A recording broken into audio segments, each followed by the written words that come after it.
At ayan mga kaberks, buksan natin ang refrigerator at tingnan natin sa vegetable tray kung anong pwede nating halukay dyan. Sige lang, halukay mga kaberks. At ayan, mukhang may nakita na tayo ditong carrots. Ayan, carrots syempre. Kailangan natin yan mga kaberks sa ating dish for today. At ayan, meron nga pong cabbage.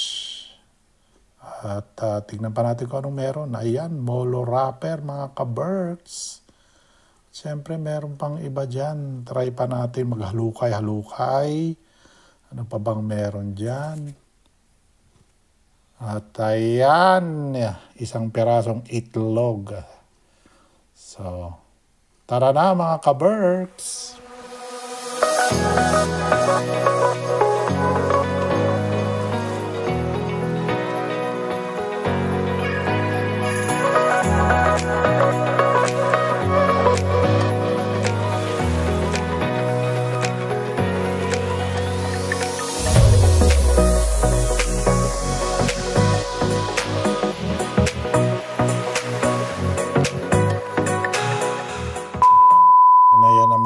Tingnan natin kung anong klaseng meat freezer. Buksan natin. Ayan.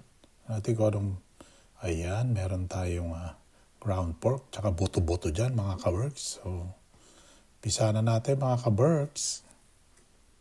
Tatayan na nga mga ka-works. Magandang hapon sa inyo. Umaga o gabi. Ano man po sa inyo dyan. Sa lupalop ng mundo mga ka-works. So, eto na po. After natin makuha lahat ng mga ingredients na gagamitin natin. Hulaan nyo po kung ano pong ingredients natin for today. So, ito po mga ingredients. Pakikilala ko na po sa inyo sila. Ito po, garlic, onion, salt and pepper. Meron tayong beef cubes. Meron tayong isang pirasong itlog, singkamas.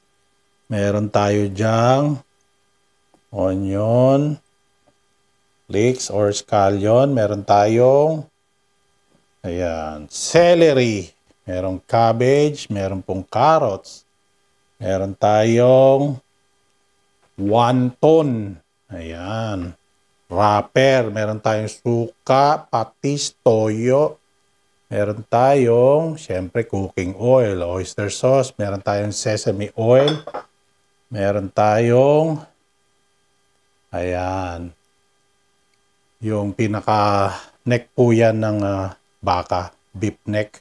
At syempre, ang bidang-bida. Yan. Ground pork. At syempre, hindi natin to maluluto kung wala tayong malaking pot. So, panoorin nyo na lang po ang procedure mga ka-berks. So, tara na, gayatin na natin to at stay tuned.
ka-Berks, finally, natapos na natin itong ating dish for today. So, muusok-usok pa po mga ka-Berks. Oh.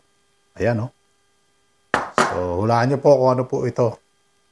Soup po ito. Kaya, siyempre, bago tayo mag-umpisa, unang subo para sa inyo is may quotes tayo for today. At ang quotes natin is, life is what happens when you are busy making other plans. So, ayan po, si John Lennon po ang sumulat ng quotes na yan. Siyempre, napakaganda po. So, ang tawag po dito sa dish natin is molo daw. Yan. Nag-originate siya sa Iloilo po yata. So, pero tama-tama po ito sa weather ngayon. So, tara, tikman na natin. Ito na po. Siyempre, unang subo para po sa inyo. Siyempre, higipon natin yung sabaw para masarap. Yan o, malamig kasi mga ka-Berks.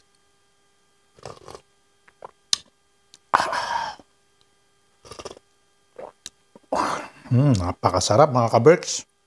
So, kunin natin tong molo na to. O yan, mga ka-Berks. Yan, i-bite na natin mga ka-Berks.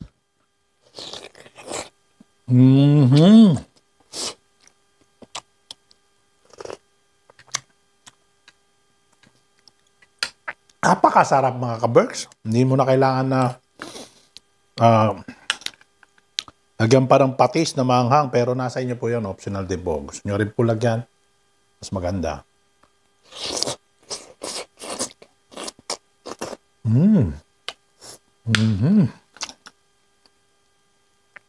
Napakasarap mga ka-Berks. Siyempre, tapos pangalawang subo naman para po sa akin.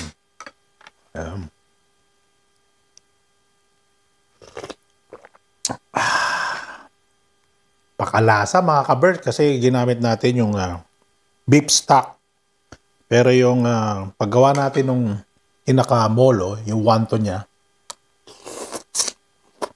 it's pork. Ayan po. So, subaybayan nyo lang po yung procedure. At kung may tanong po kayo, let me know po. At may nakalimutan po ako mga ingredients. Ilalagay ko po sa description below ng aking channel. Huwag po kayo mahihiya mga ka-Berks. Magtanong, ayan, ito na po. Pangalawang molo.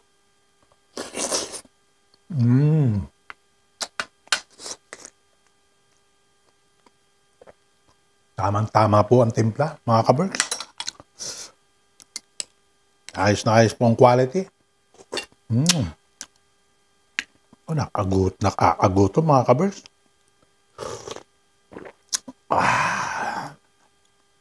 Napakalupit sa panga po, mga ka-Berks. Ayan. Ayan. Ayan na. Pangatlong subo para po rin sa inyo.